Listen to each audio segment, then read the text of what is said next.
Hi, my name is Val. I'm a Gallup Certified Strengths Coach and an ICF Credentialed Coach. Welcome to Coach for Leaders.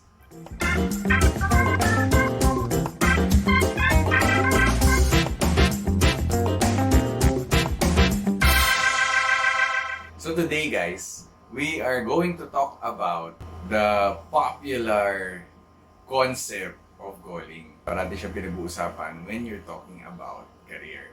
Lumalabas siya parate when people are talking about what career they want to pursue. Kasi nga, parang gusto nilang i-align yon or i-connect yon sa calling nila or gusto nilang malaman kung ano yung calling nila kasi baka nga naman dun mag-a-align yung career nila. Whenever I want to clarify a concept, a term, or a phrase, lalong-lalo na regarding sa trabaho ko, I always want to go back to an operational definition. Pag hindi natin yan clarify using an operational definition, lalo na yung mga salitang katulad ng calling, or love, or passion, or purpose, napakahirap mag-usap tungkol sa ganyang mga konsepto. Bakit? Kasi it's gonna be he said, she said. Kung ano yung pagkakaintindi mo dun sa salita na yon or sa phrase na yon, ganun mo lang siya itatakel. So, dapat meron kang working definition or operational definition para mapaliwanag mo yung konsepto. Sa psychology, ganun ina-approach. Kunyari, the concept of love or passion or calling or purpose, kailangan may working definition. Yung mga working definition na to, paano sila nade-derive? Dinederive sila sa pamamagitan ng pagtingin or pagbasa or pag-study sa mga iba pang scientific studies. These are published journal na pag sinabi mong published journal, ibig sabihin, pinapublish siya, tapos nakikita siya ng ibang mga scientists. And so therefore, hindi isang mata lang, hindi isang libro lang yung nagsasabi na ganito yung konsepto na to. So, ganun ang benefit guys ng pagde-define ng isang konsepto using a published scientific journal. One particular study that caught my attention is yung study ni Brian Dick and ni Ryan Duffy. Noong 2009, they are from Colorado State University. And they studied the concept of calling in the context of their work as counseling psychologists. And they defined calling very holistically, so to speak. Right? So, merong tatlong aspect or tatlong dimension yung definition nila na gusto kong gawin nating operational definition or working definition para mapaliwanag natin ano ba tong calling na to, paano ko ba ma-figure out yung calling ko, ganyan. So ano bang proseso ang dapat kong pagdaanan para maging maliwanag yung calling, kasi parang lahat ng tao maliwanag na sa kanila yung calling nila, sa akin hindi pa rin, no? So and then, ang gawin natin, after nating i-explain, siguro, I'll share my own experience na rin. So, halo ito ng sarili kong experience and a scientific definition on calling. Sabi ni Brian Dick and ni Ryan Duffy, calling is a transcendent summons experienced as originating beyond the self to approach a particular life role in a manner oriented toward demonstrating or deriving a sense of purpose or meaningfulness, and that holds other oriented values and goals as primary sources of motivation. So, himay-himayin natin. I know it's wordy, kaya siya maraming salita or maraming dimension yung definition na mga normally na scientific definition is because they're trying to combine researches from other people na it makes sense and supports their theory on calling. So, ang daming studies na tinignan nito nila Brian Dick and Ryan Duffy, no? Pero nag-come up sila ng ganitong definition combining all those studies And tingnan natin siya into 3 dimensions. The who or where, depende sa paniniwala mo, and what and how, right? Who or where, what and how. So, himayin natin yung calling. Who or where means saan nanggagaling yung calling. Kasi ang sabi sa research ni Dick and Duffy, calling is a transcendent summons experience as originating beyond the self. Sabi nila, what they're experiencing, it's a transcendent summons. Transcendent, it's always there. No, it transcends all situations. So whether nasa trabaho ka or nasa bahay ka, 'di ba? Or kung nasaan ka pa man, nasa simbahan ka, that calling remains. Contrary to popular belief na siguro ang calling, yan, trabaho lang yan, siguro ang calling, siguro nasa bahay lang yan, wala na ako sa bahay, siguro hindi ko na siya maririnig. It's a transcendent summons. Now, it's experienced outside of the self, which makes sense kasi nga calling. So somebody or something is calling you. It's outside of yourself. Right? Ganun nila na-experience yung mga tao daw na nagsasabi na, uy, calling ko to, calling ko to. Parang hindi sa akin ang galing. Some people would even claim na ayaw ko nga to eh.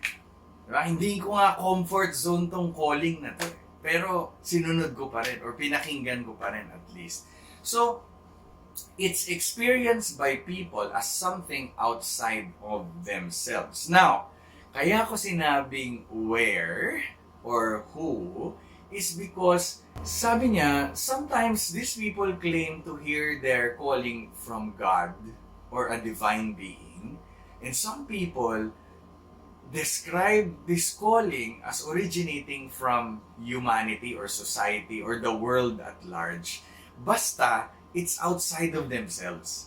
So very interesting, no? So calling is something that you are called by something or somebody else. So, yun yung pakiramdam. Now, interestingly, sabi nila, calling, you can be called by more than one source. You can be called by God, and at the same time, you can be called by the people of India. If you look at people like Mother Teresa or people like the missionaries, so that's the first dimension of source. Diba? So tingnan natin, yung calling mo, saan ba nanggagaling yan? Saan ka ba naniniwala na manggagaling yung calling mo?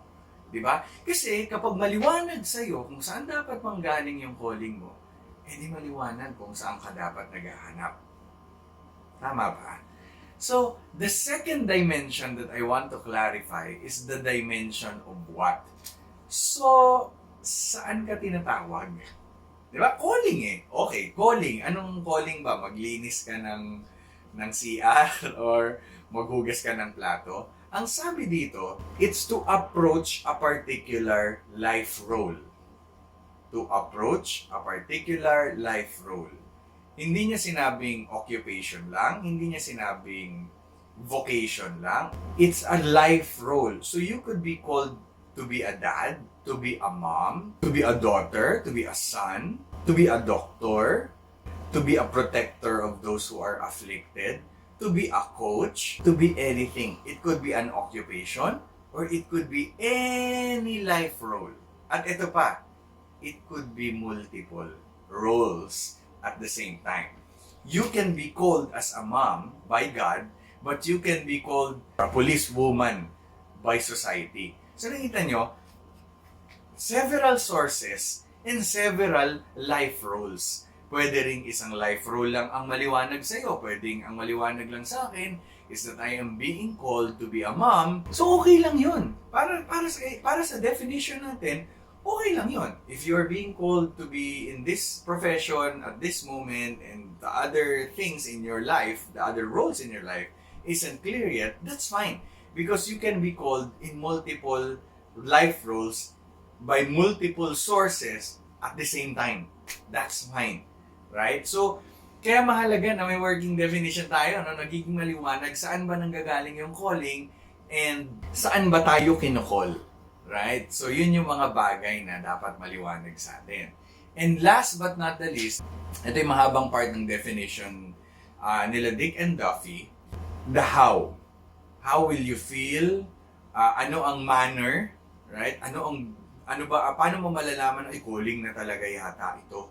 Right? Hindi lang yata ito yung parang nag-apply ako ng trabaho, tapos parang may sweldo ako, calling na nga yata. So sabi ni Dick and Duffy, you approach a particular life role in a specific manner. Anong manner yon? In a manner oriented toward demonstrating or deriving purpose, a sense of purpose or meaningfulness. In other words, what they're trying to say is that you approach this life role na parang may nahanap kang meaning.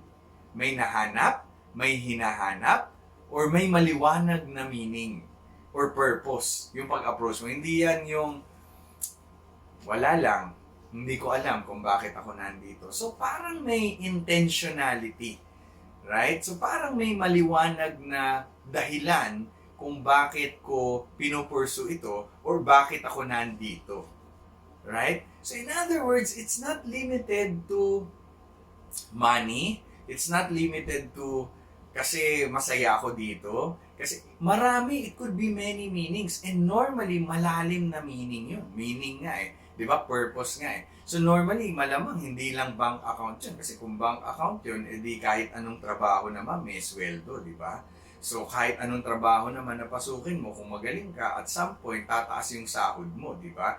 So, there should be sort of a deeper sense of meaning or purpose to what you do. This is where it really depends on the person and the source of calling. Depende talaga eh, no? Hindi mo pwedeng sabihin na mga calling lang yung mga noble na mga professions like doktor, like teacher, or sundalo, yung mga ikamamatay mo, ganyan. Hindi eh. Kasi depende sa'yo, sa sarili mo, kung paano mo binibigyan ng meaning yung pinupuntahan mong profession or life role. Pwedeng naguhugas ka lang ng plato bilang isang asawa, pero para sa'yo, that's a life role that you are called to by God. Right? Dito ako tinawag ni Lord sa pagiging faithful ko bilang asawa. So, maghuhugas ako ng plato para sa pamilya ko, masaya ako nun. May meaning yun para sa akin. So, hindi mo pwedeng questionin yun dahil may meaning yun para sa kanya. Tama? And another aspect of the how part of the definition, sabi ni Dick and Duffy, is it should display other-oriented values and goals as primary sources of motivation. So sinasabi dito ni Dick and Duffy, normally, a calling, yung motive mo, eto, bumabalik nga tayo dun sa, sa meaning din, no? It's other-oriented. Para sa ibang tao, para siyang serbisyo sa ibang tao. Para kang may binibigay na part ng sarili mo. So it's normally experienced with other-oriented values. Right? So, malabo kang makakita ng isang tao na sinasabi niya, calling niya yon, pero lahat para sa sarili niya. Yung calling daw, normally other-oriented values yun. And yun yung nagiging motive ng taong may calling. Just to recap, no? 3 things, okay? The who or the where, saan galing, saan dapat manggaling yung calling na hinahanap mo. So therefore, depende dun sa sagot mo, ganun ka maghahanap, doon ka maghahanap. Tama? And then the what, saan ba yan? Saan ka kinukol? Kinukol ka saan? To a particular life role. Sino magsasabi niyan? Di yung source ng calling mo. Okay? And then lastly, ano ba normally ang experience diyan? Paano ba yan? How is it experienced? Sabi ni Dick and Duffy, it's experienced as something na nagbibigay ng meaning or purpose sa atin habang pinupursu natin yon. And at the same time, it's normally oriented towards others. Other-oriented values yung motivation. Yung dahilan kung bakit mo ginagawa yon is because of others, in the service of others. Now, knowing that, you can somehow understand, okay, so, paano ko hahanapin ngayon yung calling ko? Ngayon, hindi yan madidikta sa'yo ng isang tao. People like us, coaches, I'm a coach, no? I'm a career coach. We can only journey with you. We cannot dictate to you, oy, dapat ganito yan, ha? Dapat maging doktor ka. Otherwise, ako na yung source ng calling mo. Di ba? Ako na yung nagsabi. Di ba? We can only journey with you. And if you are a people developer, if you are a professional who is helping people find their calling, you journey with them. You do not dictate their calling to them. Otherwise, you are now the source of the calling. Alright? We cannot even dictate the source of the calling. I don't dictate that. It's for you to find out. It's for you to journey. Right? Now, for me, my story is that my faith has a lot to do with my calling now as a coach and a people development professional. It took a series of revelations from God through prayer and meditation in His words for me to be able to be clarified with my calling. Nung panahon na yon, when I took Strengths Finder, it kind of gave me a clearer perspective of who I am as a person. And because I was clearer about who I am as a person, I began to pray.